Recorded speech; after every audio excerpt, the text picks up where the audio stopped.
Hello everyone and welcome back to my channel. I'm so glad that you clicked on this video today, as I've been wanting to talk about this topic of rage bait and why everyone got so mean for a minute now. Today we will be discussing the evolution of what rage bait has become and how bots actually play into this information war that we are in. Scrolling through the very surface level side of rage bait TikTok, people really find joy in upsetting people, and it is a little sad to me. How are you fulfilled from that? If you're a rage baiter watching this, like genuinely, please comment down below. Rage bait is a manipulative tactic in order to garner reactions and engagement out of people, and it can be insanely monetarily lucrative, as we've touched on in previous videos. Engagement equals profit, and since anger is the emotion that triggers the most engagement, rage bait, engagement, money.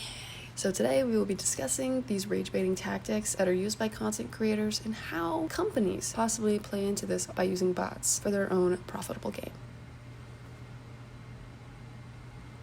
Rage bait in the early days of social media was far less evil. I feel as if it was people drawing on their own personal experiences and just using things that were seen as a little more weird or unique, while today people are just doing downright evil things. It used to be people clowning on whether or not you poured your milk or cereal first, whether or not you like pineapple on pizza, if you like cats you're dumb type of stuff, you know? It even made me think of the blue and black, white and gold dress. While maybe not rage bait, it is still causing fights and arguments today, that's for sure. But as I said, rage bait has taken not even a dark turn, it has taken a pitch black turn for the worst. Like, it's scary. Like I said, I was scrolling on the surface level rage bait TikTok, and I saw multiple videos not only of people sharing their new favorite rage baiting tactics, but also of people creating new rage bait accounts, screen recordings of them making new ones to comment and create new content in order to spread this even more. People really find joy in this. It is their hobby. And unfortunately, today in our society, virality is rewarded, and rage baiters have taken full advantage. Natalie Reynolds is one of these notorious online rage baiters. Recently, she shifted a lot to streaming on sites such as Kick, as she's been banned from TikTok multiple times. Now, Kick, totally based on my own anecdotal personal life experience and opinions based on what I've seen online, every single person I've seen tied to that streaming site, Kick,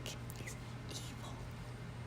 That type of streamer that it has completely taken over their lives, I'm almost sad for them. Like, I'm sad for you. Like, you need detox from all things social media ASAP. Right now. One of these stunts that Reynolds pulled was religiously following a fellow creator named Brooke Monk. People knew what she was doing. She was following the videos shirt for shirt, prop for prop, person for person. People knew it, and they were commenting because they were upset and annoyed, and she was making money off of it. She's also one of those people that stages a lot of pranks in public without cluing anybody in around her. Not the general public, not the workers, nobody. One time she didn't get the labubu that she wanted, and when I tell you, she threw a toddler tantrum in this store, stomping like a toddler. Like, are you not embarrassed? Are you not embarrassed? She even made a video saying, people won't like this, but I agree with what ICE is doing. And in this video, she basically hits all the conservative talking points and buzzwords in order to appeal to the right and upset the left. Not going to like to hear this, but I actually agree with what ICE is doing. First of all, I disagree with how the protests are going. I think it's ridiculous. And second of all, if you hate this country so much, then why don't you leave? Why are you burning the American flag? Or anybody who doesn't agree with what ICE is doing. And there's always a debate about whether or not rage baiters actually believe the crap they say. But in my opinion, if you were actually against something like that and didn't support it, you would never be able to stomach making a video like that. So, and like I said, once she got streaming, it was like she got worse. One day on one of her streams, she offered this homeless lady like $20 to jump in a lake. Already weird. Why are you having a homeless person like perform for you? Please stop. But the woman does it. She jumps in the lake, and they're filming all of it. They're on stream. Reynolds proceeds to say this: I didn't tell you to jump in. You wanted to swim. Okay. You said you wanted to swim. You told me to jump in. I didn't tell you to jump in. Yeah, you said you were gonna. Thank you guys. We're gonna have you guys get out. Wait, who is that? I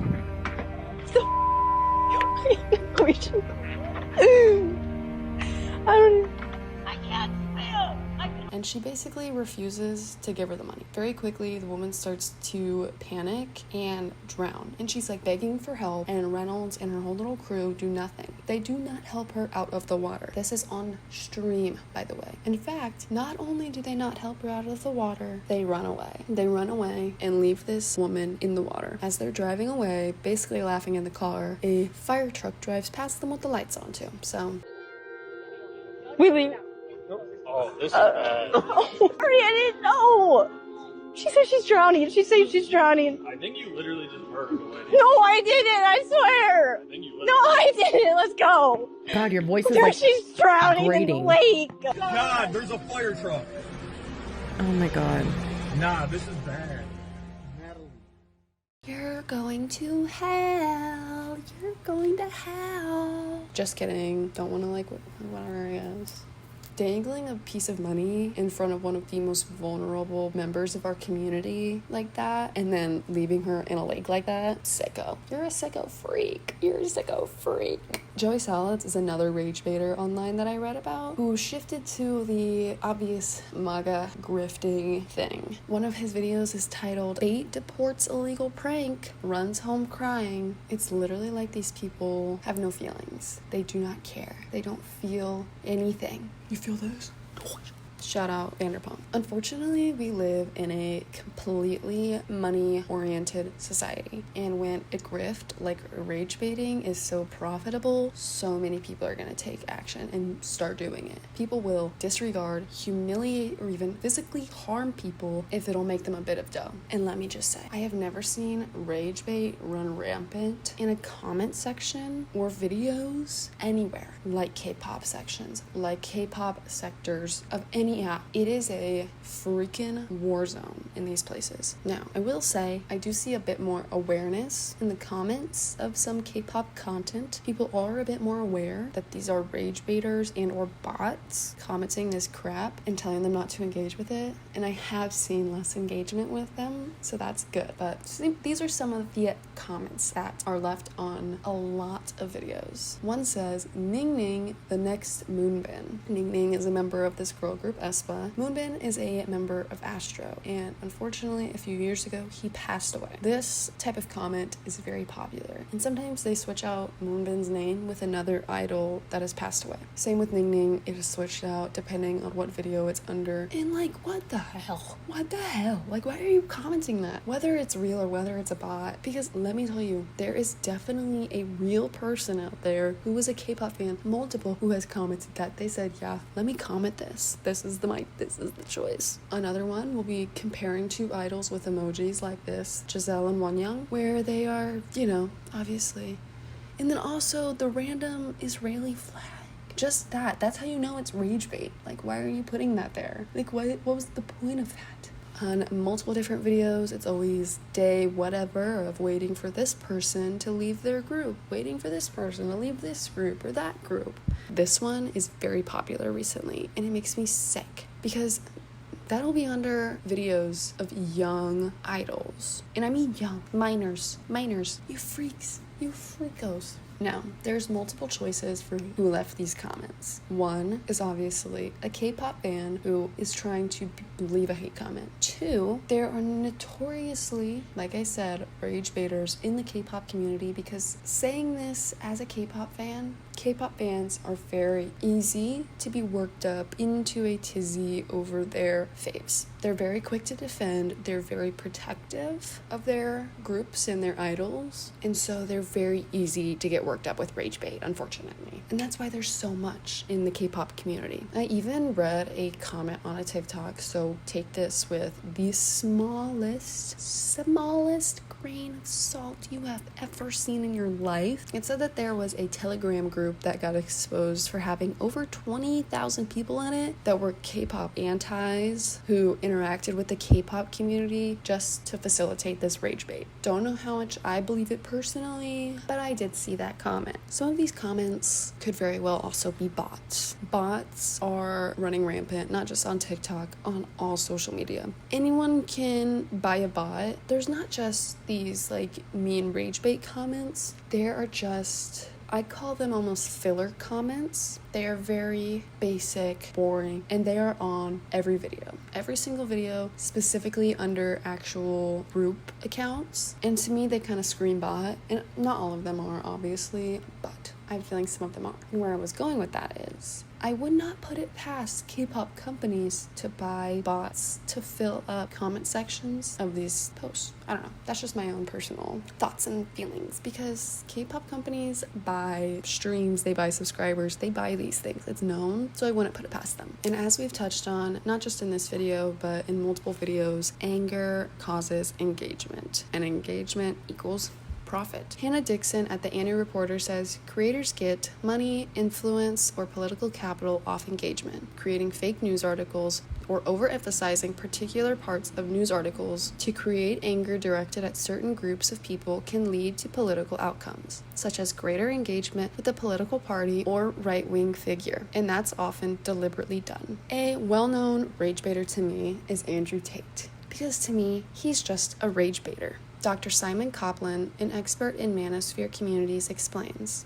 Now, Tate might not believe that anything he's creating is fake. He might truly believe what he is saying, but he's creating something that's specifically designed to make people angry, particularly at women, and direct them to his courses and ways he makes money. Andrew Tate has created an entire movement of these manosphere men that follow someone as horrible as him, as evil as him. Prosecutors have confirmed for the first time the full list of 21 charges Andrew Tate and Tristan Tate will face when they are returned to the UK, including rape, actual bodily harm, and human trafficking. How many men followed him exactly?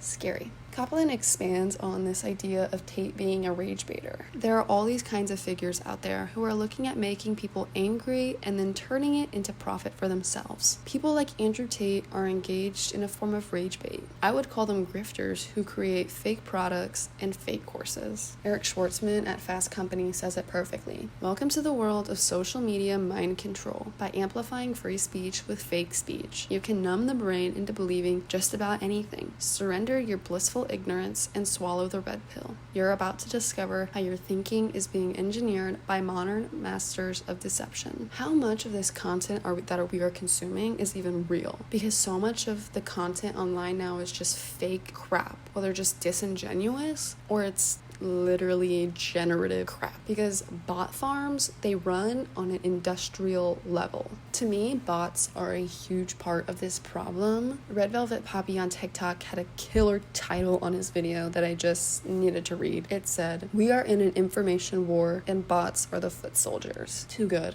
Too good. He continues on to say that when you're scrolling on Twitter, it's just you're constantly being pushed right-wing propaganda and pro-Trump pieces from these bot accounts. They are fake crap. Because every time I see somebody arguing with a bot account, I cry a little. Forbes reported that bots make up half of internet traffic. Half. A report from the European law enforcement group Europol warns the world about generative content online. They said, experts estimate that as much as 90% of online content may be synthetically generated by 2026. The report explained that synthetic media is any media that is generated or manipulated by using an artificial intelligence. I remember hearing about the dead internet theory. To me, it's not so much a theory anymore. The dead internet theory emerged around 2016, and it claimed that a majority of content online, even social media accounts, are created and automated by AI bots, which in 2016, I could see how that would almost be hard to believe. But now, especially with the commercial use of AI being so big, like I said, is the dead internet theory so much a theory anymore?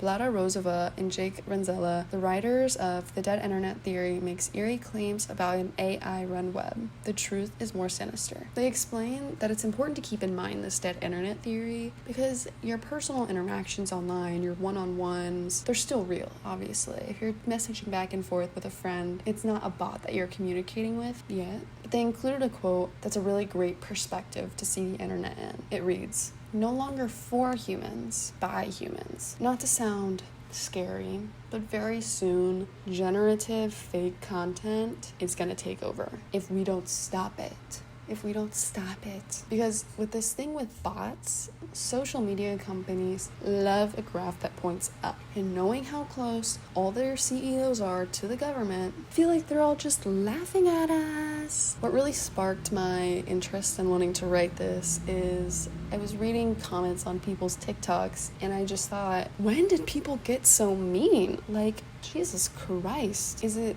we're all just so exhausted from this world around us? Are we feeling that hopeless? Are we being intentionally riled up by an information war? Either way, the government is doing nothing at all to help this. This idea that everyone has a microphone now, everyone making their opinions known, even if it's just a mean opinion about a person that you did not need to voice, which everyone making their opinion known. Here I am doing it right now. If people don't like how you look, how you live, how you eat, anything, they're going to let you know. Which I understand that when you decide to post yourself online, you're opening yourself up to a bit of critique. I get that, because there's a difference between critique and constructive criticism and just being an a-hole in someone's comments. One of my very random but favorite creators to watch is this girl named Meredith. All she does is she eats her little food. She's just a quiet person and she posts videos of her meals. In my opinion, she's the opposite of what people hate about what mukbangs have become, where people are stuffing their face with all this food in such, I hate to say the word gluttonous way, but like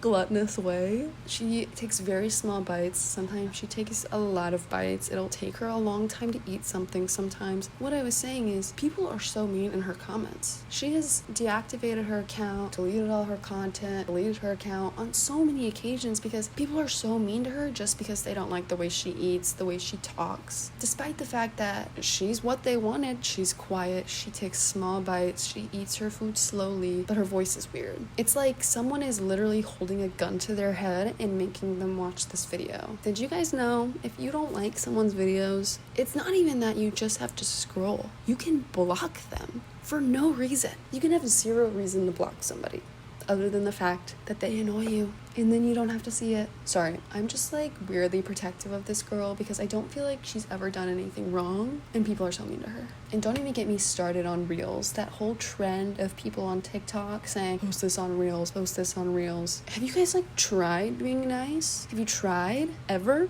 And it's not just young people who are commenting mean things on people's TikToks. You will read the most heinous comment, like the most evil crap that you should never say to anybody, and you'll click on the account and it's like a middle-aged mom with 3 kids with the Bible verse in her bio. Right. With the public facing profile, it's crazy. It's like, have you guys ever visited a snark page? I had a short phase where I would look at them sometimes just because I was genuinely intrigued. I do enjoy looking at, current events on pop culture, and so I thought that this would be a way to do that. But very quickly there were comments where I'd be like,